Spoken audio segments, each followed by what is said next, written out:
Buenas noches, muy buenas noches a todos y bienvenidos a este gran webinar internacional. Estrategias claves para invertir en un entorno de incertidumbre geopolítica. Mi nombre es Juan Carlos Isgoris, gerente regional BWR Investment. Es una SAPI que llegó a México hace 4 años con un solo propósito: ayudarte a tomar mejores decisiones financieras sólidas en un entorno desafiante y cambiante a un nivel global. Hoy vivimos tiempos complejos, pero también llenos de oportunidades. Y en WR Investment lo tenemos claro. Invertir bien ya no es un lujo, es una necesidad. Y por eso estamos aquí, porque en este webinario no solo es un evento más, es una herramienta práctica, poderosa y transformadora para todos los que quieren proteger y multiplicar y proyectar su patrimonio de manera inteligente. Nuestra firma se ha convertido en una referencia seria y confiable en el ecosistema financiero mexicano. Trabajamos de la mano con Mundo Ejecutivo, colaboramos estrechamente con la Bolsa de Valores de México y escribimos para su blog oficial.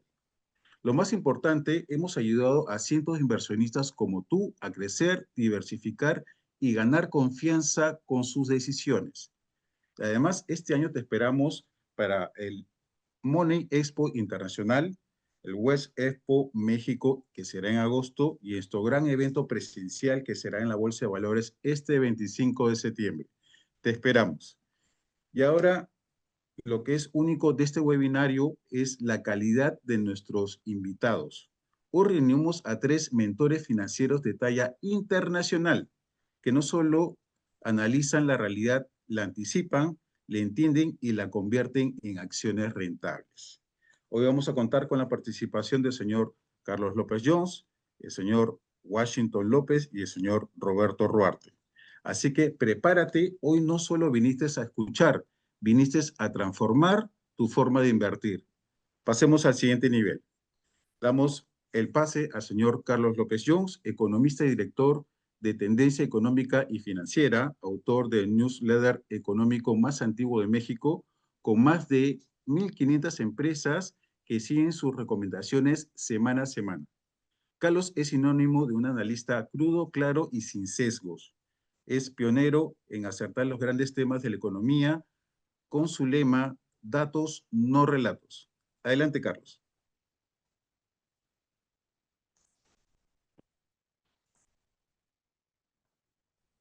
Muchísimas gracias a WR y obviamente a Mundo Ejecutivo por esta invitación para estar con ustedes para platicar sobre la situación que está pasando de política monetaria entre Banco de México y la Fed para tomar las decisiones. Y bueno, pues sin más, empezamos. Esto es una plática muy breve. Cualquier pregunta, por favor, déjenla en el chat y al final de las conferencias daremos respuesta a las mismas. Bueno, empezamos. Estamos en el inicio de un nuevo orden mundial. Increíble lo que estamos viendo. Entre 1945 y 1989 tuvimos la Guerra Fría entre Estados Unidos y la URSS, en aquel momento la Unión de Repúblicas Soviéticas Socialistas, que concluye con la caída del muro de Berlín. Después tuvimos una breve reconfiguración del mundo, en donde nace el euro hacia el año 2000, y después tuvimos una época de globalización, en donde todo el mundo dice, todos somos amigos, tenemos que generar las cosas de la manera más barata posible, donde las ventajas competitivas de cada uno salen a relucir. Pero en el 2016 tenemos dos eventos que concluyen con la globalización. Por un lado tenemos el Brexit, la intervención de China y Rusia en las elecciones de Inglaterra para salirse de la Unión Europea en ese momento, y las elecciones de Donald Trump en su primer mandato, en donde hay dudas sobre si también entraron estas dos naciones ahí. Y a partir de ahí se configuran dos bloques. Estados Unidos ya no contra Rusia como había contra la URSS de 1945, sino ahora contra China. Y ahora en 2025 tenemos una nueva reconfiguración. Ya no es estos dos bloques, ahora se divide un poco más. América del Norte por sí sola, del otro lado tenemos a Europa, del otro lado tenemos a China y sus aliados. En 2025, de manera muy sorpresiva, Estados Unidos se aleja de Europa, se aleja de Japón, después de 80 años de una alianza que había sido muy, muy sólida. Donald Trump le dice a Europa que tiene que gastar más en armamentos y Europa le hace caso, pero ya no compra armamento norteamericano como había sido en los últimos 80 años. sino que ahora decide gastar 500,000 millones de dólares en armamento propio. Y eso reconfigura al mundo. Y en Japón encontramos exactamente lo mismo, donde el nuevo ministro japonés le dice al mundo, Japón va a depender cada vez menos de Estados Unidos. Y como ustedes saben, bueno, Trump trae ahorita una guerra arancelaria con todo el mundo. ¿Cuáles son los estimados de crecimiento y de inflación para países muy seleccionados en este momento? En Estados Unidos estaría creciendo 1.5, una inflación de 2.7. China, que había crecido a tasas del 8, 9, ya cada año crece un poco menos. Lo estaremos viendo creciendo este año 4,5, el próximo año 4, luego 3,5, luego 3, luego 2, luego 1. Va a ser muy difícil que alcance realmente a Estados Unidos, como habían dicho muchos. México, bueno, pues para este año andamos entre menos 0 y más 0 un poquito, pero cercano a 0, con una inflación de 4,5%. Europa 1,2. Japón 0,50, con una inflación increíble de 2,8. Y esto se debe, como ustedes recordarán, a una depreciación del yen de 100 a 150 hace un par de años y al alza en el precio del arroz que se ha duplicado en Japón. Esto es un tema interesante porque Japón no había tenido inflación en los últimos 20 años. Brasil, 2,55, y Argentina estará creciendo 5 con una inflación todavía alta de 28%, pero su inflación está bajando de manera muy interesante. Entonces, estos son los crecimientos de países muy seleccionados. Hay un concepto que me gustaría que conozcan que se llama una depreciación competitiva. Es una estrategia que llevan a cabo los gobiernos de los países para competir con otros países. ¿Qué es lo que hacen? Bajan el precio de su moneda, la debilitan. ¿Quién fue el primero en hacer esto? Bueno, el primero en hacer esto fue Japón. Pasó su moneda de 10 a 20, 30, 40 hasta que la llevó a 100. ¿Por qué lo hacen? Bueno, básicamente porque obtienen un gran beneficio de mayor competitividad. En Estados Unidos, por ejemplo, contra Europa, en enero de este año, el euro contra el dólar estaba en 1,03, después bajó a 1,17. ¿Qué significaba? Bueno, pues que un vino de Estados Unidos que costaba $10, ahorita cuesta 8,50 euros, ¿no? Lo que costaba 10 euros, ahorita cuesta 8,50. Entonces, como podrán ver, depreciar la moneda, debilitarla, es algo bueno. Y como todos los países querrían debilitar su moneda, por eso se llama guerra de divisas. Eso, por cierto, está prohibidísimo en todos los tratados de libre comercio, las depreciaciones competitivas, porque le dan a los países estas armas que no deberían de tener. Pero bueno, pues el señor Trump ha tratado de debilitar su moneda. ¿Qué ventajas hay al debilitar una moneda? Se gana participación de mercado. Si teníamos dos vinos, uno en $10 y el otro, uno en Estados Unidos y otro europeo, pero de repente baja a 8,50, bueno, pues hay un mayor demanda por el vino que valga 8,50 que por el que valga $10. En consecuencia, pues el país que debilita su moneda aumenta sus exportaciones, aumentan las inversiones, aumentan los empleos y disminuyen las importaciones porque importar se vuelve más caro. ¿Pero por qué no todos los países lo hacen? Bueno, pues porque se alejan inversionistas de deuda. Si yo inicié el año comprando deuda norteamericana y ahorita ese dólar vale 17% menos, pues mis papeles valen en mi moneda cuando lo regrese 17% menos. Otro problema es que conforme aumentan las exportaciones, genero inflación y al mismo tiempo, bueno, pues los bancos centrales no pueden bajar tanto su tasa de interés como ellos quisieran. Eso es lo que ahorita le está pasando a Japón. Japón, que pasó de 100 a 150 yenes por dólar, ahorita no puede bajar su tasa de interés como ellos quisieran e incluso hay dudas de si podría subirlo un poco más todavía, ¿no? Entonces, tiene sus ventajas, tiene sus desventajas. ¿Qué es lo que nos ha dicho Europa en este momento? Europa lo que dice es, no voy a permitir que el dólar se debilite más. 1,15, 1,10 me parece ya suficiente. Y en consecuencia, Europa va a bajar su tasa de referencia. Del 2,5% actual, podría bajarla hasta el 2 y después bajarla al 1,5. Y como ustedes saben, en Estados Unidos hay toda una guerra entre el señor Trump y el señor Powell, donde Trump le pide a Powell que baje su tasa, pero esa tasa que en este momento está en el 4,25 no la puede bajar el señor Powell porque, bueno, pues porque hay aranceles. Trump lo que le dice al señor Powell es, por este momento yo no puedo bajar la tasa Básicamente porque no sé qué va a pasar con los aranceles. Trump ha insistido de manera vehemente, una semana sí, otra semana también, ya saben cómo es él, en que va a correr al señor Trump, y cuando platica con sus asesores financieros, el secretario del Tesoro, Bessent, le dice al señor Trump, si lo hace puede generar un caos en los mercados financieros porque se estará metiendo con un organismo que es autónomo e independiente.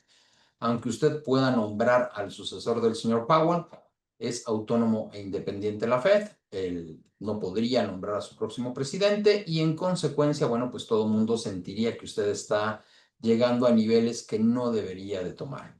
Lo que sí hizo la semana pasada es llevar a cabo nuevas disposiciones para lo que se llama un stablecoin, un USDT, USDC, para que se permita que estas criptomonedas se puedan operar en fondos de inversión.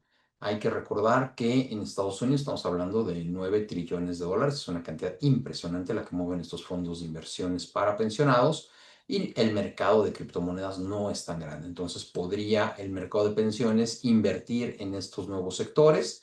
Va a generar un poco de, evidentemente, va a generar un poco de volatilidad en los mercados estas inversiones, pero bueno, pues ese es el objetivo de Donald Trump, que estas criptomonedas donde sus familiares tienen intereses, bueno, pues tengan más apertura. Pero por el otro lado, no quiere que la Fed regule el mercado criptomonedas por el momento. Vamos a ver qué piensa en los próximos meses. Por el momento no es así, pero del otro lado sí permite que fondos de inversión entren al mercado criptomonedas.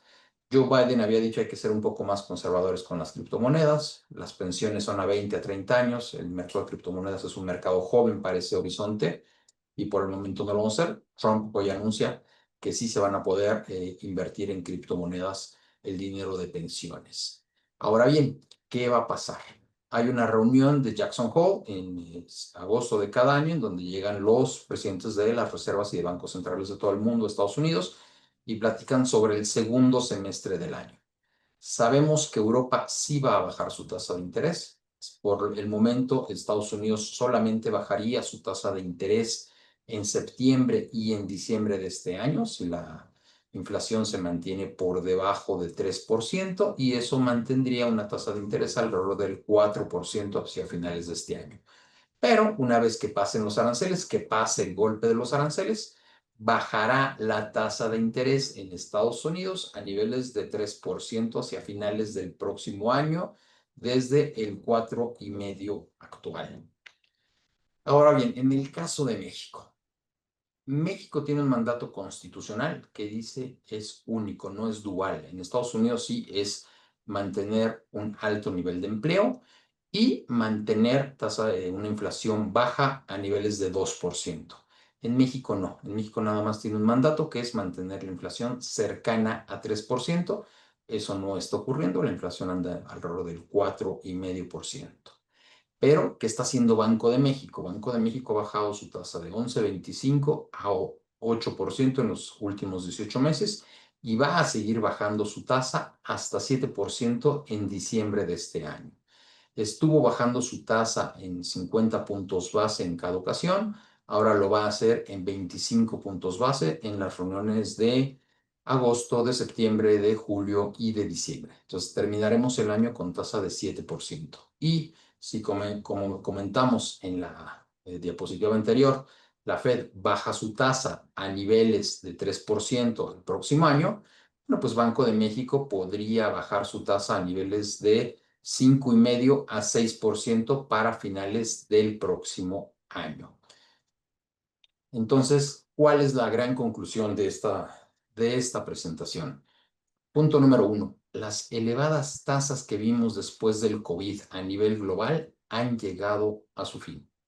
Los países van a proteger sus monedas, no van a permitir que se fortalezcan demasiado, las van a tratar de debilitar y para lograrlo tienen que bajar sus tasas de interés. Entonces tenemos un escenario en los próximos años de bajas tasas de interés a nivel global. Regresan tasas de interés entre 0 y 1% para Europa, regresan tasas de interés entre 1 y 2,5% para Estados Unidos y regresan tasas de interés para México de entre 4 a 6%. ¿Qué significa esto? Bueno, pues vamos a ver un aumento por el apetito por riesgo, vamos a ver un aumento por el apetito por bolsas de valores, por fondos de inversión, por mergers and acquisitions entre compañías y aumentará la demanda de oro y Bitcoin, porque normalmente cuando hemos visto bajas tasas de interés en el horizonte a largo plazo, pues la gente busca otros refugios de inversión que les den un poco más de dinero por su inversión y dicen, pues un 1, un 2% es muy poco, me puedo arriesgar por oro, Bitcoin, bolsas de valores, fondos de inversión, etcétera. Y bueno, pues con eso concluimos. Muchísimas gracias. Ahí están mis datos de contacto. Quedo a sus órdenes a través de WR. Gracias. Muchísimas gracias, Carlos. Cabe resaltar que cualquier pregunta o duda la pueden hacerla en el chat, que se estará respondiendo al final de la posición. Bien, y ahora le damos pase a nuestro CEO, el señor Washington López, fundador de Washington Capital y CFO de WR Prime México, reconocido como el gurú del oro y pionero en recomendar el Bitcoin cuando valía $1,500, condecorado por el Congreso de la República del Perú y en diferentes universidades en Latinoamérica, ¿no? Sus habilidades para detectar giros del mercado son simplemente impresionantes. Adelante, Washington. Excelente, muchas gracias Juan Carlos por la presentación. Un gusto estar nuevamente en este webinar con WR Investment y con Mundo Ejecutivo. Gracias por sumarse a este desarrollo que estamos teniendo en México, de la mano con mis socios, tanto Roberto Robarte y Carlos Jones, de culturizar las finanzas, ¿no?, descentralizadas en México y que cada vez puedan tener más acceso a lo que son las inversiones en general. Bien. Mi tema básicamente es el oro y los ciclos. Hoy estamos viendo el oro en máximos históricos. El oro está cotizando en $3.330 la onza aproximadamente. Y acá le pongo lo que dicen las noticias a inicios de año y qué dicen ahora, ¿no? Claramente estamos viendo que dentro de esta curva expansiva cada vez tenemos mayores jugadores que confirman el rally del oro. Instituciones como JP Morgan, Bank of America, Goldman Sachs, donde hay inversionistas que en definitiva esperan estas noticias para recién posicionarse en el oro, ¿no? Sin embargo, cabe resaltar que el oro viene teniendo un rally importante desde el fin de la corrección que tuvo en 1.650 la onza hace un par de años aproximadamente, y hoy nuevamente el oro se sitúa dentro del ranking de los activos que mayor rentabilidad está generando en el año. Por lo cual es importante siempre ir un paso hacia atrás y ver cuáles son las razones que están generando esto. Bien, esto es El Economista, el diario que ven a la derecha y el diario que ven a la izquierda de Gestión. Son dos artículos que yo proyecté en base al oro. ¿Y cuáles eran estos argumentos? ¿Por qué el oro era una gran oportunidad de compra cuando cotizaba alrededor de $1.650 la onza, $2.000 la onza? Y hoy, ¿por qué se encuentra en $3.300 la onza y hacia dónde va el oro? Bien. Nosotros tenemos una técnica, la cual es una lectura de gráficos en base a la teoría de los wave. Esta teoría nos permite a nosotros anticipar cuál es la próxima tendencia que está a realizarse y en definitiva hay que entender de que el mercado está compuesto por una oferta y demanda que es compuesta directamente por la percepción futura del precio del activo. Bien, la gente hoy compra el oro porque definitivamente piensa de que el oro va a ir a valores de 4.000, $5.000, es lo que ustedes han visto en las noticias. Sin embargo, el punto es en qué momento lo compraste, ¿no? Vienes comprado desde 1.650, que tocó en el 2022, 2021, o vienes desde el 2015, cuando la onza de oro empezó a cotizar en $1.045 la onza y Estados Unidos empezó a subir las tasas después de 10 años que no las subía con Janet Yellen dentro de la presidencia de la Fed. Básicamente nosotros somos muy alcistas con el oro. Nosotros creemos que dentro de lo que bien explicó Carlos Jones, el mundo se encuentra en una guerra de monedas, por lo cual los bancos centrales hoy se refugian más en el oro. La única moneda en la que hoy los fondos de inversión, los family office, la banca privada, es el activo en donde está refugiándose el valor del mundo. Les voy a mostrar una gráfica en donde básicamente ven ustedes cómo los bancos centrales han duplicado sus compras de oro, tanto Turquía, India, Rusia, China, estamos en récord históricos de compra de oro, por lo cual esto genera una columna vertebral y exponencia la demanda no de mediano plazo, ¿no?, sino de largo plazo. ¿Ok? Acá estamos viendo el gráfico del oro. Nosotros creemos de que el oro en definitiva va a alcanzar la barrera de $4.000. Creemos que este bull run que está generándose se va a exponenciar porque está entrando dentro de la onda del FOMO, ¿no? La onda en donde ya el retail confirma el escenario. Hoy mucha gente está comprando el oro no solamente porque viene generando una gran utilidad, sino por miedo, por pánico a la guerra, a las tensiones geopolíticas. Hay muchas fuerzas que han generado este rally y nosotros creemos que este rally se va a mantener. Creemos de que igual el oro tiene que entrar en un momento de descanso, tiene que tomar un aire, pero la tendencia es de largo plazo, es para arriba y creemos que el oro va a alcanzar los 5.000 dólares la onza en los próximos años. Estos son los 6 factores importantes a los cuales voy a entrar yo en foco del por qué creemos que el oro va a continuar con esta tendencia alcista. Bien, Carlos nos explicó básicamente los aranceles de Trump. Ahí tenemos un doble efecto porque estos aranceles ponen en jaque mate, como se dice en el ajedrez, eh, a la Fed, en este caso a Powell, porque el objetivo de la Fed es controlar la inflación, claramente, ¿no? Entonces, Donald Trump, al presionar estos aranceles con México, con Canadá, con China, está poniendo y está generando un efecto inflacionario en las economías, ¿bien? Por otro lado, tenemos las guerras. Hablemos no solo de la guerra en Israel con Irán, sino hablemos de las tensiones geopolíticas en general, ¿bien?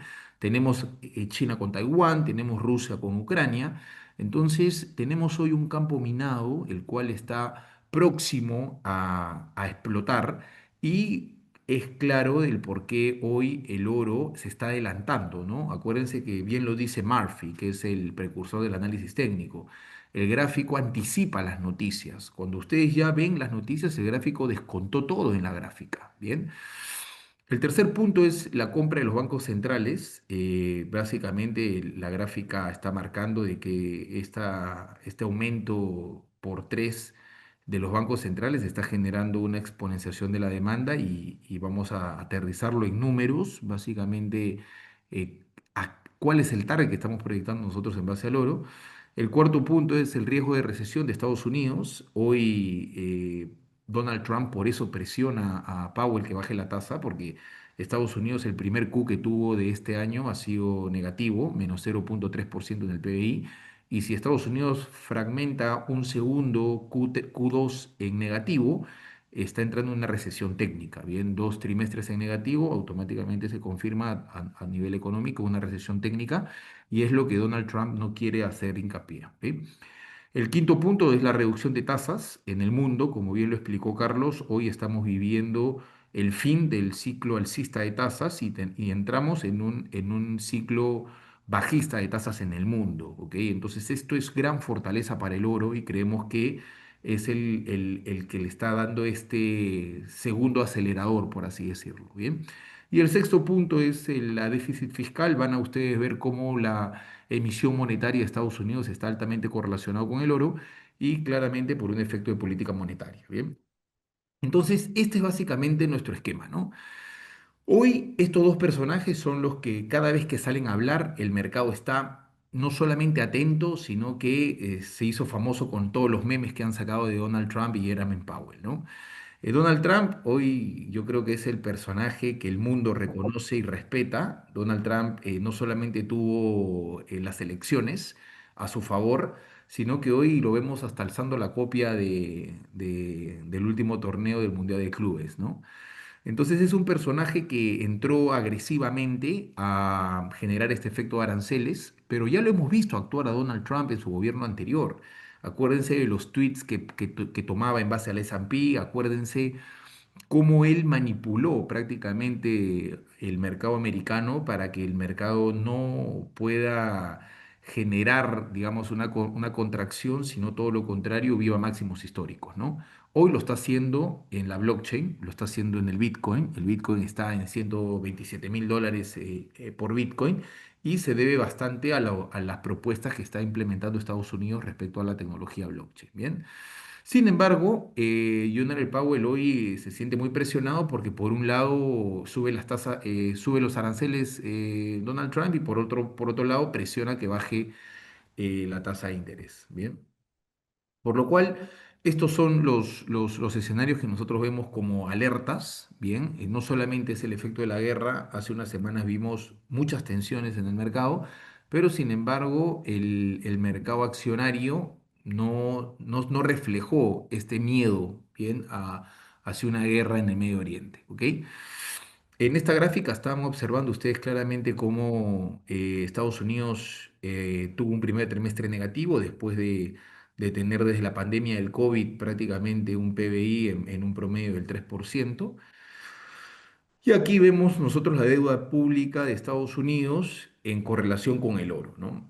Este gráfico lo vamos a explicar más adelante, pero que ustedes hagan el ratio. Bien, sin embargo, acá esto es lo que bien mencionaba Jones respecto a la bajada de tasas que tuvo el mundo en general con la crisis pandémica que fue en el 2020 y posterior a ello, cómo subieron las tasas para controlar una inflación en el mundo que se generó tanto en Estados Unidos, Europa, Inglaterra, que superaba el 8%. Bien, entonces, este ciclo de tasas que duró desde el 2022 al 2023 aproximadamente, eh, generó de que el mercado pueda enfriarse, que la inflación se pueda controlar en diversos momentos y le dio al oro una gran oportunidad de ralear y estar en los valores actuales. Bien.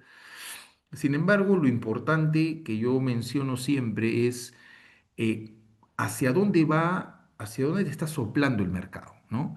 El mercado, como ya vimos, Estados Unidos y el mundo no están hoy en una política monetaria contractiva, todo lo contrario, están en una política monetaria expansiva, ¿sí? La presión es bajar tasas.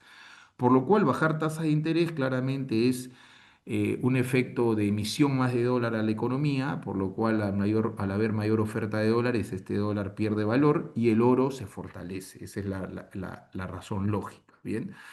Y yo les muestro, analizando los ciclos, cómo se comporta el oro a través de una política monetaria contractiva y una expansiva, ¿no? ¿Qué nos dice la data? Que en el 2015, que empezó la política monetaria contractiva con Janet Yellen, el oro se fortaleció 30%. De 1.045 subió a valores de 1.375 y se mantuvo dentro de ese rango. Cuando hubo la política monetaria expansiva que bajaron las tasas, el oro hizo el rally y alcanzó $2.000 la onza, subió 60%.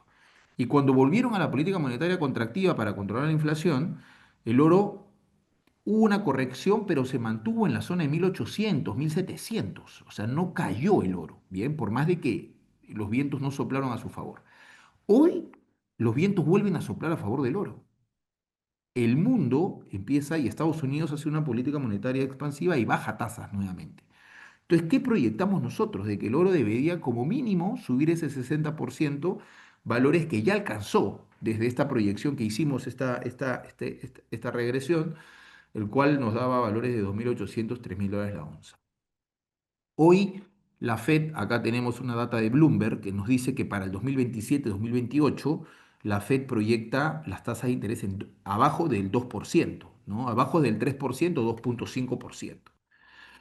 Por lo cual, esto confirma nuestra tesis de largo plazo en el oro, el cual vemos y a través de nuestro conteo de Elliott Wave nos da que el oro se encuentra dentro de una onda expansiva, que es la onda 5 y esta onda 5 tiene como objetivo los $5.000 para el oro. Bien, este es un gráfico que confirma el patrón. Y esto es lo que dijo Carlos en base a la disminución de tasa de interés por parte de Estados Unidos. Durante todo el año, Estados Unidos no ha bajado la tasa y se proyecta que en septiembre haga un recorte de 0,25 y en diciembre haga un segundo corte de 0,25. Bien, por lo cual la tasa de interés de Estados Unidos debería situarse en 3.75 o 4%. Eso va a depender de esta decisión que tome Powell, ¿no? Yo creo que este meme es el que identifica a todos los traders porque Powell tiene que tomar la decisión si hace una reducción de tasa de interés suave, por así decirlo, o agresiva. Si lo hace suave, el riesgo es de que la economía no levante y que caiga en recesión Estados Unidos. Y si lo hace fuerte, quiere decir de que Estados Unidos debería ir a una inflación o podría acercarse a una inflación. ¿Ok? Entonces, ¿qué decisión se va a tomar? Esto va a depender de muchas decisiones en el ecosistema porque no solamente es el factor tasa de interés que hoy está afectando, es el factor arancel, es el factor de tensión geopolítica. Hay muchos ingredientes, muchas fuerzas en ese contexto, pero que al final todas estas fuerzas, como les menciono, tienen un ganador, ¿Y el ganador cuál es? Es el oro. Bien. Acá tenemos mayores datos inflacionarios y de GDP de Estados Unidos que confirman la tesis. Estas son las proyecciones de los principales bancos internacionales respecto al oro, perdón, respecto a la tasa de interés. Todos proyectan que la tasa debería valer 3,75 o 4% aproximadamente. Aquí vemos cómo el oro se fortalece cada vez que bajaron la tasa. El oro tuvo un rendimiento favorable del 30% promedio en toda la historia. Acá tenemos la plata. La plata duplica el ratio, bien, y esto es básicamente porque la plata se encuentra mucho más expuesta y está expuesta también a lo que es un contexto económico. Aquí observamos la inflación, bien, las expectativas de inflación, cómo están adelantando este escenario. Observamos también la correlación que existe entre la tasa de interés y la inflación. Si vemos en la gráfica de la derecha, podemos ver justo cuando bajaron la tasa del 2020 al 2022, cómo la inflación se disparó 8%, y posterior cuando empezaron a subir la tasa de interés, cómo la inflación se empezó a controlar a valores actuales. Bien, esta es la proyección en el precio del oro. Este dato es de JP Morgan, si no me equivoco. Exacto, ellos proyectan de que el oro debería valer en el 2026 $4,250 la onza, un rendimiento del 39% aproximadamente de valores actuales. Aquí tenemos la compra de los bancos centrales, cómo han duplicado la compra, bien, del 2010 al 2014 aproximadamente una media de 500 metrics por tonelada, y hoy este ratio se encuentra arriba de 1,284, fue el máximo, ¿no? Pero que se encuentra en valores de 1,000. Aquí podemos ver cómo el volumen de la compra en la bolsa americana respecto al oro, cómo este ratio se ha duplicado prácticamente, y podemos ver que el oro en el 2025 es el activo que mayor ha rendido en base a todos los activos que decimos que son defensivos o libres de riesgo, ¿sí? Que son básicamente los bonos de 10 años del Tesoro, tienes los bonos de Alemania, tienes los bonos corporativos, tienes equity, tienes el crudo y el oro sacando ventaja en el 2025, ¿bien?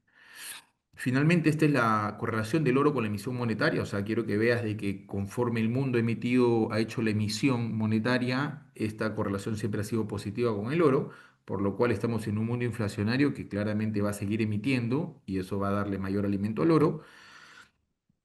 Y acá estás viendo las expectativas de inflación, bien, que básicamente están adelantando lo que justamente hemos explicado en esta coyuntura de tasas, ¿no? O sea, hoy la inflación ya anticipa de que están bajando las tasas, por eso que empieza a subir, porque sabe de que la economía, en definitiva, se empieza a adelantar desde esta lógica.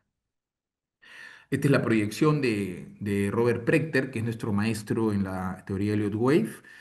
Robert Prechter habla de que el oro se encuentra dentro de la onda más expansiva y de que en definitiva él lo ve superando los $10,000 la onza de oro, y ve que la plata en definitiva es el activo que más rezagado se encuentra y que debería ir no solamente a los máximos históricos que tocó el 2012, que es $70 la onza de plata, sino que debería alcanzar los $100 para los próximos años. Este es el último artículo que escribí respecto al oro y a las mineras de oro para la bolsa mexicana. En definitiva, nosotros creemos de que no solamente la oportunidad está en el oro, sino está en las empresas productoras de oro. Nos gustan muchas emergentes, sobre todo que están en Australia, que están en Canadá, que están en México, en Perú, en Chile. Tenemos un universo de mineras identificadas con gran potencial para los próximos años, por lo cual creemos que hoy el portafolio debe estar concentrado no solamente en minería, debe estar concentrado en emerging markets y bajo una filosofía defensiva frente a esta coyuntura. Con eso yo cierro mi exposición y agradezco a todos por estar conectados. Muchas gracias, Washington. Interesante tus recomendaciones. Bien, y ahora cabe resaltar también, recordarles a que todas las preguntas, dudas o consultas las pueden realizar en el chat, las cuales se estará respondiendo al final. Bien, ahora le doy pase al señor Roberto Ruarte, CEO y socio de Dolphin Fund Real Assets de Argentina 2012, con más de 30 años de experiencia y uno de las mayores referencias latinoamericanos en análisis técnico y las teorías de ondas de Elliott. Roberto es un analista sniper de los mercados. Anticipó con precisión la crisis del tequila, el crash de 2008 y la caída de 2020. Recientemente acertó en el rally de Argentina y la depreciación del peso mexicano. Sus clientes no solo lo escuchan, lo siguen. Adelante, Roberto. Muchas gracias, Juan Carlos. Un agradecimiento especial a Mundo Ejecutivo, al doctor Jones, a Wash, realmente para poder hacer esta conferencia. Voy a empezar a compartir mi pantalla. Allí vamos a compartir y vamos a empezar a desarrollar la visión. Lo que les traigo en esta oportunidad es algo que me gusta mucho hacer a mí, mercados correlacionados, ¿no? El gráfico que están viendo aquí es el gráfico del dólar index, que es el dólar contra la canasta de monedas. Allí participan 6 monedas, las cuales las más importantes son obviamente el euro, que tiene más del 50% de peso. También está la libra, también está el yen, que son el franco suizo. Tenemos 6 monedas y con esto es el índice que hace que podemos ver el comportamiento del dólar en el mundo. No contra el peso mexicano, sino con una canasta de monedas de países desarrollados. Fíjense cómo los gobiernos republicanos parece ser que les gusta el dólar débil, o por lo menos ha sido el comportamiento histórico que hemos tenido desde la década del 80. Fíjense que del 85 al 92 tuvimos una fuerte caída del dólar index. Esta fue, tuvimos aquí el mandato de Reagan y tuvimos el mandato de Papa Bush. Fíjense ustedes cómo los demócratas parecen ser que con sus políticas hacen que el dólar se mantenga firme. El dólar firme de demócrata fue básicamente todo el periodo de Clinton, los 2 periodos de Clinton, de Bill Clinton en el gobierno de Estados Unidos. Luego asume George W. Bush hijo y acá se produce de nuevo un dólar débil con republicano. Y fíjense cómo a partir del 2008 viene Obama, hasta el 2017 prácticamente tenemos el dólar nuevamente firme. Luego viene el primer mandato de Donald Trump, tuvimos un dólar débil, y luego en Biden tuvimos nuevamente la recuperación del dólar. Es decir, parece ser que el ciclo del dólar está relacionado con el color de la presidencia de Estados Unidos, al menos en las últimas 4 décadas así ha sido, y realmente en el comienzo del gobierno de Donald Trump, desde enero, hemos tenido una fuerte depreciación del dólar index que cayó prácticamente un 14% con respecto a la canasta de monedas. Con respecto al euro pasamos de 1,02 a 1,17, que es el componente más importante, y creemos que si se repite lo que hemos observado con los mandatos republicanos, vamos a tener un dólar débil en el mundo en ese sentido. Bueno, la próxima gráfica, voy a ver si puedo pasarla así. Vemos la relación que existe, las consecuencias que produce un dólar débil y las consecuencias que produce un dólar firme. El dólar débil que vimos entre 1985 a 1992 generó un boom en los mercados emergentes, ¿sí? México allí, ya vamos a ver la gráfica, Brasil, Argentina tuvieron grandes apreciaciones en sus bolsas de valores. Quiere decir que realmente un dólar débil es bueno para Latinoamérica y es bueno para los emerging markets. Cuando tuvimos el dólar firme entre el 92 al año 2001, tuvimos todo tipo de crisis en mercados emergentes.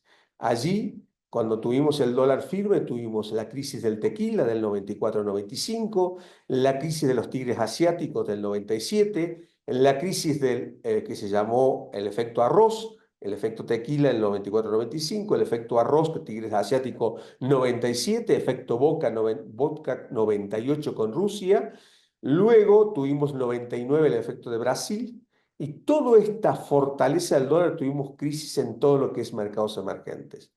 A partir del 2001-2002, con el gobierno de George W. Bush, tuvimos de nuevo dólar débil y los commodities volaron. ¿Qué son los commodities? Las materias primas, ya Wash nos habló del oro, la plata, pero no solo es eso, es oro, plata, alimentos, cobre, son todos los productos, petróleo, que es un gran componente de los commodities, y así tuvimos también otro boom de commodities y otro boom de emergentes. Ya vamos a ver las gráficas, cómo se comportó en este periodo donde el dólar estuvo débil. Y después, desde el 2008, prácticamente hemos tenido un canal alcista con momentos de dólar firme con Obama, dólar débil con Trump, dólar firme con Biden, y ahora hemos empezado con dólar débil. Fíjense cómo el dólar está justo en el canal, en la parte baja del canal. Que si es quebrada, yo creo que lo va a quebrar en el gobierno de Donald Trump. Dijimos que a los republicanos les gusta, parece ser, el dólar débil. Y vamos a ver las consecuencias que podría tener eso en ese sentido. Fíjense que en el dólar débil de republicanos, aquí, que fue en el 2001 al 2008, subió México mucho, subió Brasil mucho, subió el oro, la plata, el platino y el petróleo. Desde el 2008 que hemos tenido un canal alcista, con una interrupción de un dólar débil con Donald Trump del primer mandato, hemos tenido una baja de México, una baja de Brasil, bajó el petróleo y solo el oro se ha mantenido firme en ese sentido. Quiere decir que si proyectamos que el dólar puede rebotar porque está en un soporte que es la base del canal, puede rebotar a 100, 103 el índice y luego romper el canal, vamos a tener seguramente subida en la Bolsa de México, subida en la Bolsa de Brasil, subida en emergentes, como ocurrió en este periodo del 2001 al 2008. Si vamos realmente al análisis, recuerden que Donald Trump, aquí asume Donald Trump, ¿sí? Y todo este periodo que el dólar se mantuvo débil en el gobierno de Trump, en el primer gobierno, en la parte baja del valor del dólar index, que coincide con la parte alta de Obama del primer mandato, está en la zona de 88 en el índice. Hoy vale 98,60. Hay muchos grandes gurús, por ejemplo, Paul Tudor Jones, que nos dijo que el dólar él lo ve entre un 10 y 15% más débil en el gobierno de Trump. Yo creo que es correcto esa apreciación. Me parece que vamos a tener un rebote, porque obviamente estamos en el soporte, está muy sobrevendido de corto plazo el dólar, puede rebotar y luego romper. Y si rompe, va a ir el objetivo de 88, que ya lo vimos en Donald Trump, que sería 12% debajo de los actuales niveles. Pero si rompe el canal, inclusive podría ser la caída más abrupta en ese sentido. ¿Cómo le fue a México cuando tuvimos dólar firme? Vamos a ver los periodos de dólar firme para que lo vean. Desde 1980 al 85 tuvimos dólar firme.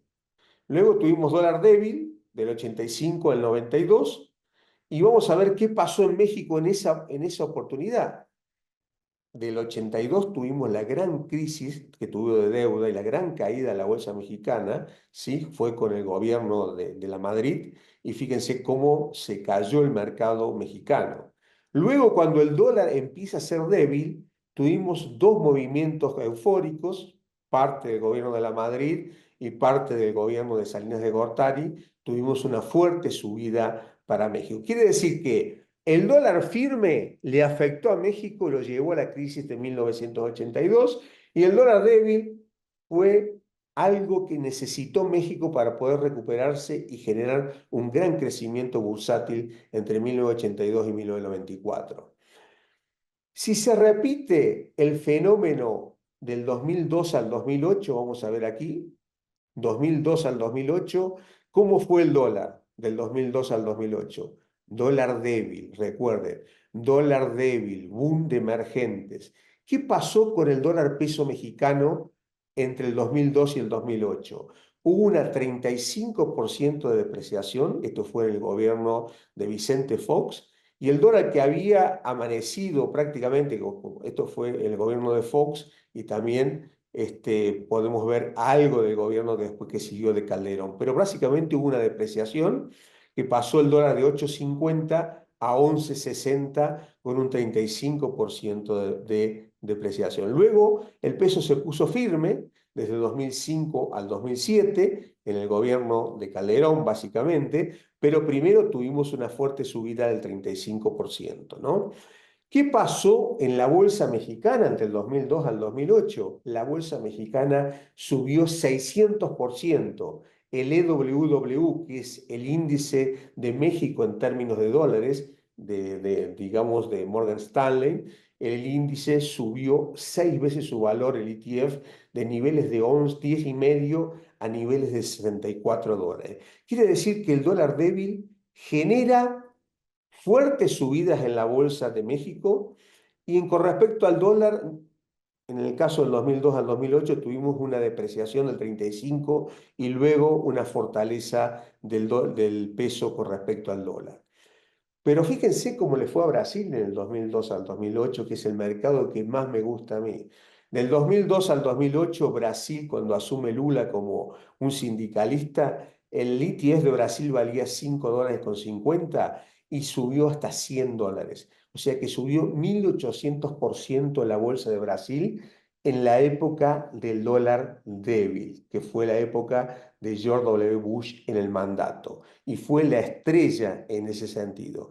Por lo tanto, el mercado que más me gusta a mí es el de Brasil, porque Brasil hizo una fuerte subida tendencial en el primer gobierno de Lula, luego hizo una gran corrección que se trianguló, que es un doble 3, A, B, C, X, A, B, C, D, E, o un triángulo general, lo que podemos decir, y el mercado está realmente subiendo. A mí me gusta comprar un mercado con una imagen presidencial baja. Lula cuando asumió, la gente estaba muy preocupado porque el primer título de Lula fue el de presidente de la República, no terminó la universidad y él dijo siempre que el primer título, gracias al pueblo brasileño que me dio el título de presidente de la República, mi primer título, y fíjense lo que hizo el bull market que vino en Brasil. Pasó Lula del 20% de imagen positiva al 80%, considerándolo uno de los presidentes más importantes de la historia de Brasil. Luego terminó preso cuando se cayó el mercado y hoy nuevamente es presidente con un 25% de aceptación. Yo creo que Brasil está como Argentina en el 2022. Yo creo que va a haber un cambio en los próximos 2 años, un cambio de política y creo que Brasil está para subir como en el año 2002 a 2008 realmente con la palanca que va a ser el dólar débil que estoy proyectando. Aquí le estoy comparando Brasil con respecto a México. El ETF de Brasil llegó a $100 en el 2008, mientras que el ETF de México llegó a $64. Hoy el ETF de México vale 60 y el de Brasil vale $28. Quiere decir que México está muy caro con respecto a Brasil y por eso yo creo que Brasil va a volver a los niveles que tiene el ETF de México y probablemente lo supere en los próximos 6 a 10 años. Para mí es el mercado de los próximos 6 a 10 años, es el mercado de Brasil comparado con respecto a México. La bolsa mexicana, si realmente, como dijimos, va a bajar el dólar, va a tener un periodo de bonanza también, pero no tan importante como el de Brasil. Fíjese que en el 2002 al 2008, México subió 5 o 6 veces su valor y Brasil 18 veces. Yo creo que se va a volver a repetir, pero en el triángulo que ya está terminado en la bolsa de Brasil, no es evidente que ya haya terminado. Y algo que no me checa a mí, que Claudia Sheinbaum tenga una aceptación del 80%. Acá cuando vino Peña Nieto en el 2012, vino con una aceptación de 70-80, hacer todas las reformas de México importantes. Acá con Calderón también tuvo 65% de aceptación. Acá AMLO tuvo el 75% de aceptación y Claudia Sheinbaum está con el 80%. No me gusta comprar, fíjese, a mí me gusta comprar Brasil porque está con el 25% y tiene muchísimo para crecer en la aceptación Lula y el próximo mandatario. Yo creo que México está caro con respecto a Brasil, si bien puede subir porque el dólar débil va a hacer que el mercado de bursátil suba en términos de dólares, me da la sensación que Brasil está mucho más barato. Si yo miro el dólar peso mexicano con respecto al real, fíjense que el dólar peso mexicano en el 2020 llegó a un mismo nivel. ¿Por qué me pongo 2020? Porque en el 2020, cuando tuvimos el COVID, el dólar subió fuertemente en el mundo. Subió contra el real, subió contra el peso mexicano que llegó a 25.70 y el real llegó a la zona de 5.80 en ese sentido. Hoy el real, señores, está en 5.60. Quiere decir que está un 5% debajo del peor momento del COVID. Mientras México, cuando tocó 25.70, hoy vale 18.80, señores.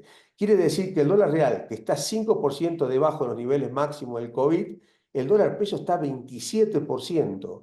El dólar está muy barato en México y está bien nivelado en el caso de Brasil, un país que también se dedica a la exportación en ese sentido. Fíjense con China, señores. Esto del dólar peso, el peso, como decía el presidente AMLO, el super peso fortachón. Y yo digo, China y Brasil se relamen, ¿no? Porque realmente la moneda fuerte, señores, hace que México no crezca. Si México es la maquila del mundo, pero si México está caro en términos de dólares con respecto a Brasil, con respecto a Chile y con respecto a China, ¿qué va a pasar? China va a proveer de mucho más productos, Brasil va a proveer de más productos, Chile también. Y fíjense, si yo lo comparo con el yuan, que también vamos al momento del 2020, debería valer el peso 24.20. El precio de equilibrio estaría más o menos contra el real en 24.20. Pero fíjense que el yuan hoy está 5% más depreciado, o sea, el dólar subió contra el yuan desde el peor momento del COVID, un 5%. El nivel del peso en el COVID fue 25.70. Quiere decir que si me guío por el yuan, el dólar debería valer 26.70 para estar en el mismo nivel que tiene la moneda china. Y si me guío por el real, debería estar en 24.40. ¿En cuánto está? En 18.80. Y eso le quita total potencial a la economía mexicana y creo que el mercado debería acomodarse a lo que dice China y lo que dice Brasil. Mi visión del dólar peso es que subió en 5 ondas. Esto fue el mínimo del peso fortachón de AMLO en 16.60, 16.50, subió hasta 21 con el tema de las aranceles, está bajando un porcentaje, para mí 18.50 es una divisoria de aguas, un muy buen soporte para el dólar y desde aquí el mercado debería recuperar posiciones de 18.50.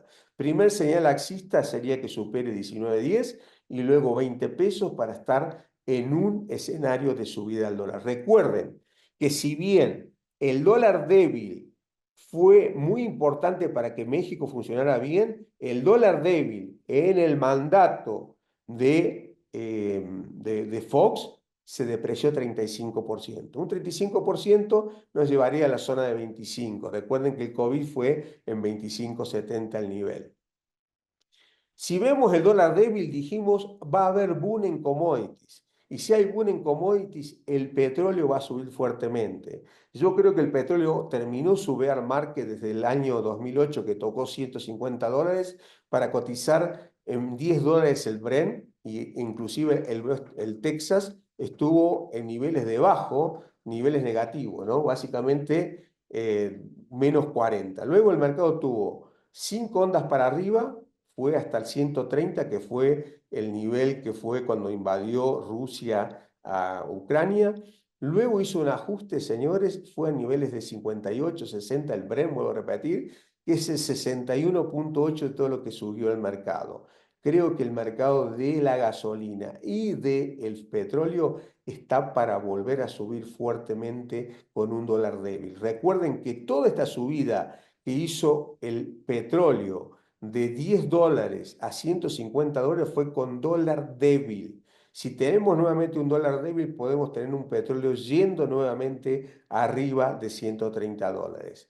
Como lo dijo Wash, este es mi conteo preferido, 1-2, 1-2 para el oro. El oro está en plena onda 3. Coincido con mi maestro Robert Prechter que el mercado puede ir en los próximos 5 a 10 años a $10.000 la onza. Rompió los techos y para mí estamos en la fase más dinámica. Por lo tanto, el oro debería ser parte de un portafolio en ese sentido. Me gusta mucho mercados emergentes. Dentro del mercado emergente, el que más me gusta es Brasil. Yo arbitraría México con Brasil porque Brasil está para subir fuertemente. Argentina también, yo creo que le van a ganar a México en esta coyuntura porque México tiene un dólar muy barato, un peso muy fuerte, una presidenta con alta aceptación, que son condimentos más de techo y no de piso de mercado. En cambio, en Latinoamérica, en Brasil fundamentalmente, tenemos esa gran potencial. Y el oro yendo a 9.000, 10.000 dólares la onza es algo, música para los oídos de Perú, por ejemplo, que es gran productor de oro en ese sentido. Creo que el metal más barato es la plata. Fíjense que la plata tocó $50 en 1980, $50 en el 2012 y ahora creo, el oro acá valía 900, acá valía 1900 y hoy vale 3300. Quiere decir que la plata debería superar los techos para ir a la zona de $100 en los próximos 5 años y yo creo que tiene un gran potencial. El otro producto que me encanta es el platino. En el 2008 el platino valía más que el oro, valía 2.300 y el oro valía $1.800 la onza. Hoy el platino vale 1.400 y el oro vale $3.300 la onza y ha roto toda la congestión de caída del año 2008. Con dólar débil yo me posicionaría en platino, en oro, en plata fundamentalmente que están atrasados y en mercados emergentes. Va a venir una década de oro para mercados emergentes, para el mercado latinoamericano y los países más atrasados son Chile, Argentina y Brasil.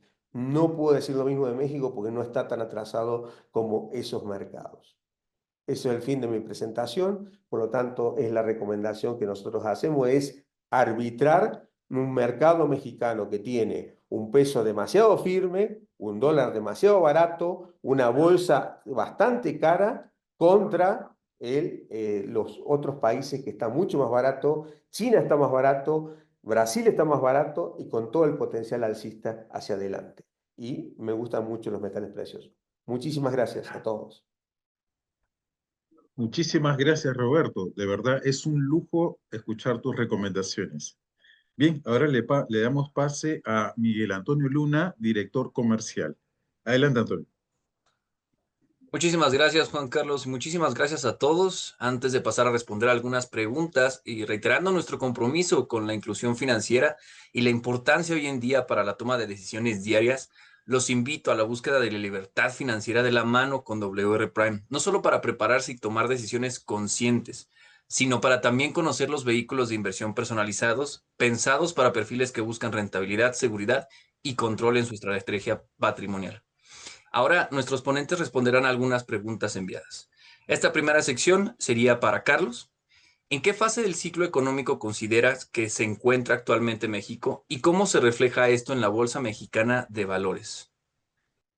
Bueno, evidentemente México atraviesa un tema de alta debilidad en su economía. El crecimiento esperado es de 0%.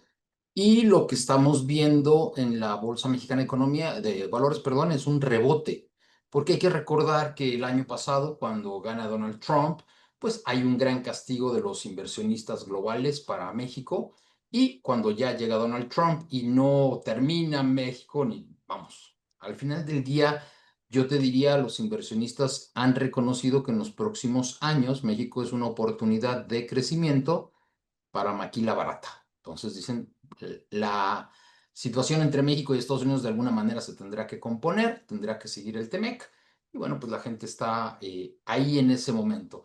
Lo que también hay que señalar es que no hay grandes proyectos de inversión en este momento en México, y eso, bueno, ha estancado la bolsa que no ha podido superar los 59,000 puntos. Perfecto, muchísimas gracias, Carlos. La siguiente es para justo Washington. Nos preguntan, ¿cuál es el impacto potencial de una escasez futura de reservas de oro explotables sobre su precio en la próxima década?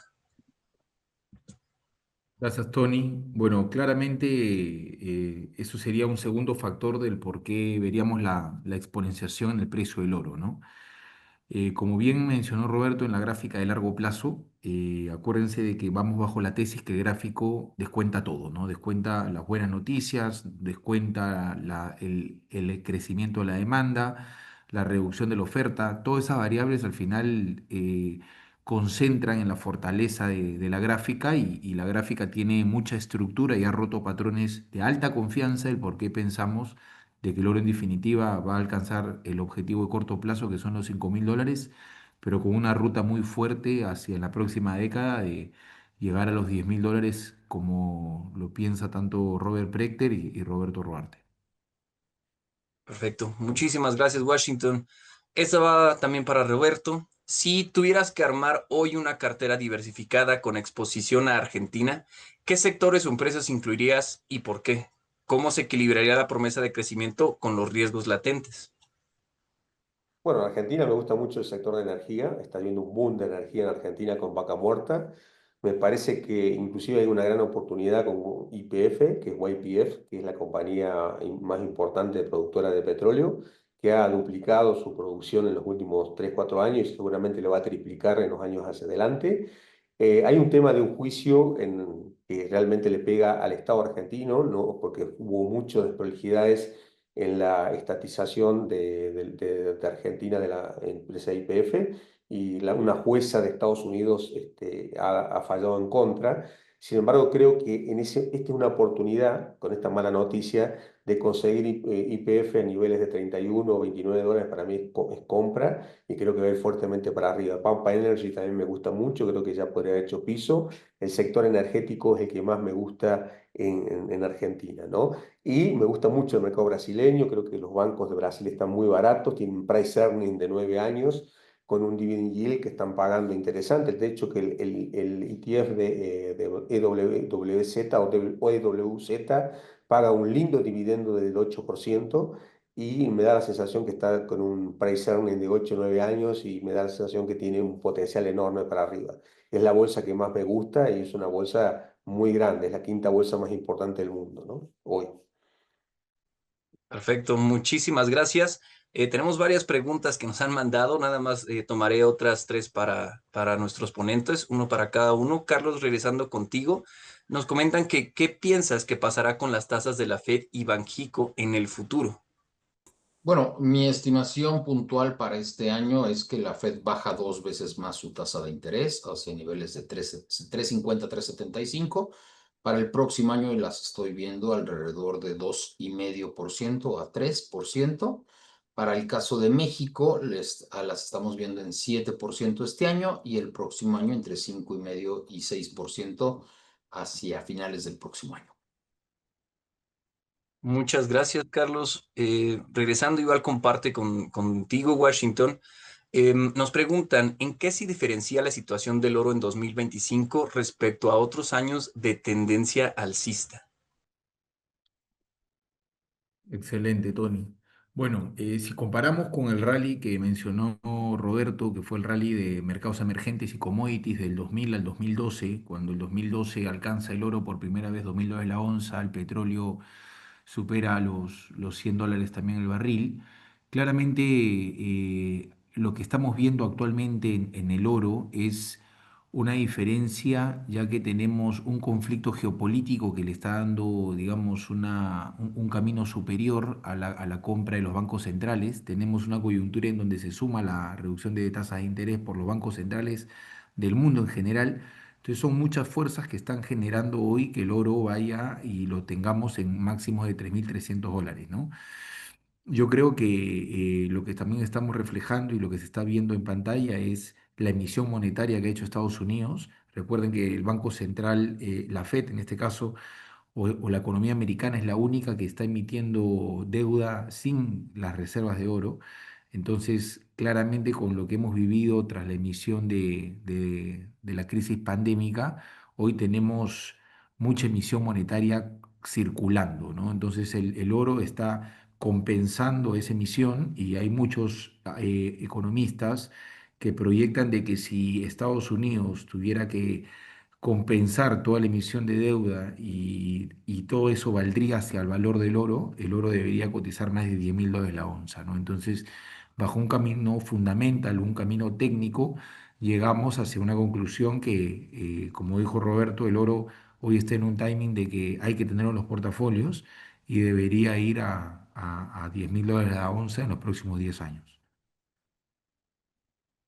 Muchísimas gracias. Y justo avanzando contigo, Roberto, nos preguntan, Roberto, ¿cómo afectan las políticas fiscales expansivas y los estímulos monetarios, generalmente más asociado a administraciones demócratas, a la competitividad del dólar respecto a la libra y el euro? Bueno, como lo expresé, parece ser que Donald Trump claramente quiere apurar el tema de baja de tasas. Coincido con el doctor Jones. Hay mucha presión sobre Powell. Powell está medio dudoso, básicamente por los números de empleo que está viendo en Estados Unidos y tiene algún tipo de miedo. Hay que tener en cuenta que el cobre está en nuevos máximos, el oro también. O sea, la parte de metales está firme.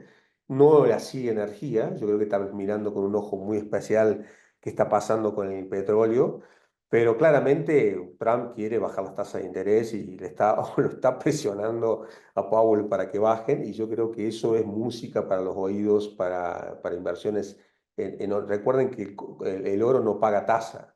O sea, todas las materias primas no pagan ninguna tasa de interés. Si uno compra petróleo, compra oro, compra platino, no tiene tasa, ¿no es cierto? O sea que en definitiva las acciones pagan un dividendo y tienen ganancia de capital, los bonos pagan una tasa, pero en el caso de los commodities no. Entonces, cada vez que hay un ciclo de baja de tasas, que ahora pasamos de contractiva a expansiva, normalmente eso hace que vaya a subir fuerte los commodities en ese sentido, ¿no? Me gustan mucho las materias primas, me gustan mucho los metales, como dije. También me gusta el cobre, yo creo que también va a subir el petróleo y todo eso, y va a haber una fuerte subida normalmente, ¿no? Perfecto, muchísimas gracias, Roberto. Justo por el tiempo todavía tenemos oportunidad de una serie más. Hay una pregunta que se me hace bastante interesante por toda esta situación de hoy en día y esta va dirigida para Carlos. ¿Considera que México saldrá avante ante casos de lavado de dinero en virtud de los señalamientos de Estados Unidos sobre lo que ahora llama grupos terroristas?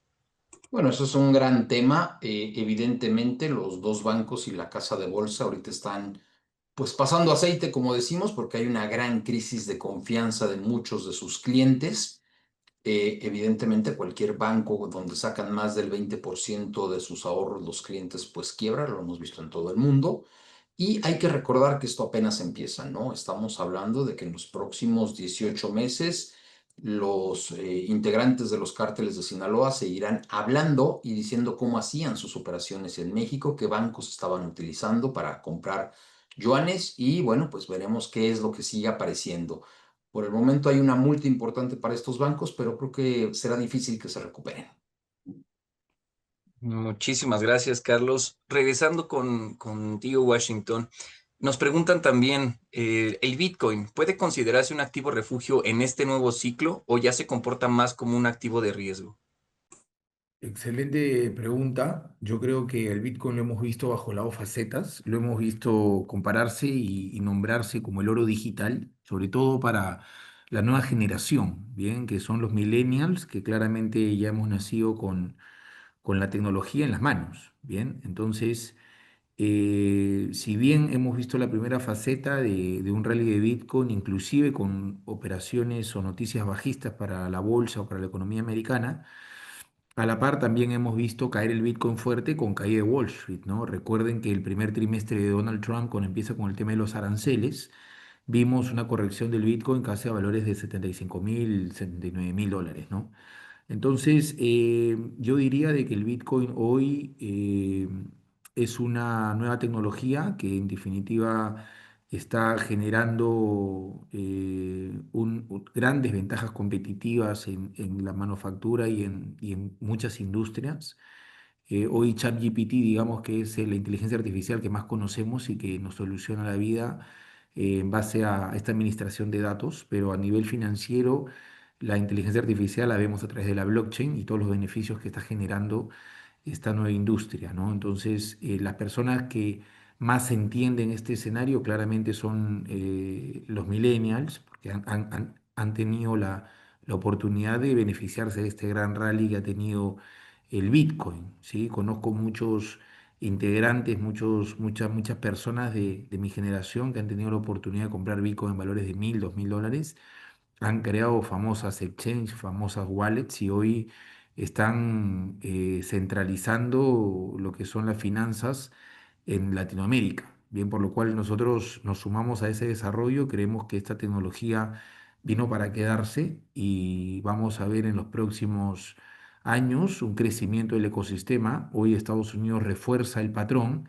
pero ya lo veríamos viendo en el precio, ¿no? Nosotros creemos que el Bitcoin va a ir a $250.000 en los próximos años y hoy con Estados Unidos, con la Reserva Federal y con la SEC, FINRA, democratizando este activo para que las economías en general lo puedan comprar, creemos que es cuestión de tiempo para que empiece a listar en las bolsas latinoamericanas, en México, en Perú, y que sea un activo que todo inversionista pueda entrar a comprarlo, ¿no? Perfecto, muchísimas gracias, Washington. Y me gustaría también hacia Roberto. Nos preguntan si consideras que la bolsa mexicana es bullish o solo los productos rezagados. Yo creo que un dólar débil la va a potenciar la bolsa, pero me parece que México está con problemas porque tiene un dólar, un peso muy fuerte y me parece que no está creciendo, ¿no? Normalmente eso va a limitar el potencial. Yo creo que unas acciones como Peñoles obviamente me gusta, una acción como Grupo México también me gusta porque son acciones que están vinculadas a commodities. Grupo México tiene participación en Southern Copper, en el tema del cobre, yo lo veo el cobre muy firme, y en el caso de Peñoles ya hablé de la plata, que creo que es un producto espectacular que va a salir fuertemente para arriba.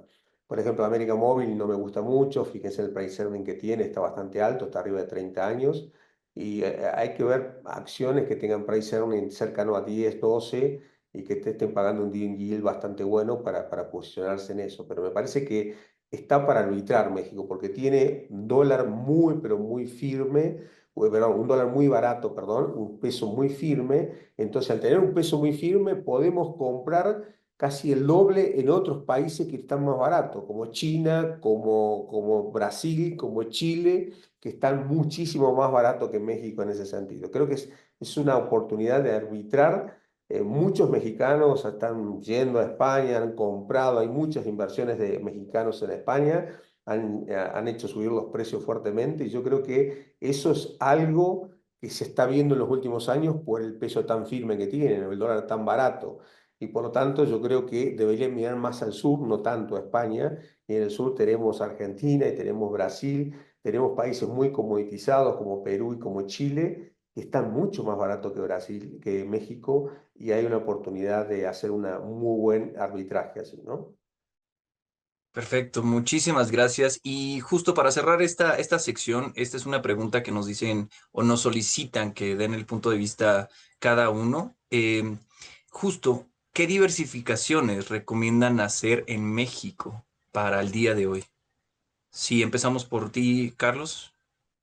Bueno, evidentemente siempre hay que recomendar diversificación, por lo menos 5 o 6 activos. No podemos poner, como decimos en México, todos los huevos en una sola canasta, ¿no? Y bueno, aprovechar que en este momento ya podemos invertir tanto en acciones nacionales como internacionales y a través del sistema internacional de cotizaciones podemos invertir a través de ETFs, lo que nos permite invertir en commodities y en otros instrumentos de manera regulada y sencilla. E incluso podemos abrir cuentas en el extranjero sin que ello sea delito, ¿no?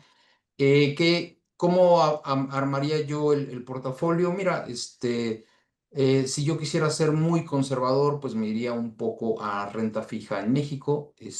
Lamentablemente renta fija en Estados Unidos, como hemos estado platicando, no mucho, salvo que yo pudiera comprar los bonos por la bajada de bonos, ¿no? O sea, en los próximos 2 años, comprar bono de largo plazo va a generar una plusvalía interesante en precio.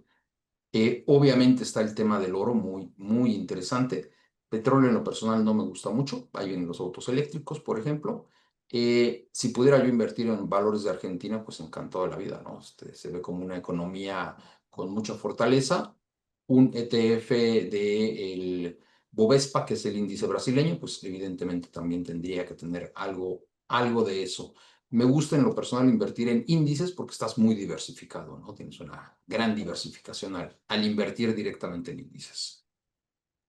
Muchas gracias, Carlos. Pasamos contigo, Wash. Excelente, Tony. Bueno, de mi lado, yo creo que como empecé mi exposición, yo creo que este es, bueno, vienen años de que el inversionista tenga un perfil más conservador que agresivo. Creo que el oro está reflejando ese perfil.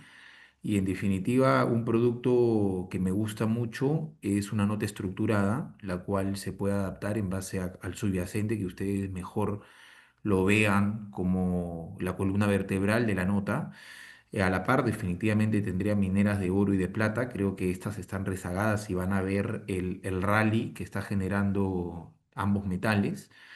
Me gusta mucho Emerging Markets, como bien dijo Roberto y Carlos. Depende del perfil de riesgo de cada inversor. Pueden comprar el ETF en el cual ya estás diversificado, pero si estás un poquito más informado de cada economía y te gusta un sector puntual, Petrobras, por ejemplo, es la petrolera más importante de Brasil y creo que puede tener el comportamiento que ha tenido YPF en Argentina, que ha subido más de 600% en los últimos 2 años. Y me gusta mucho Vale, es la productora más grande de aluminio del mundo. Creo que Vale también tiene para subir 200-300% en los próximos años.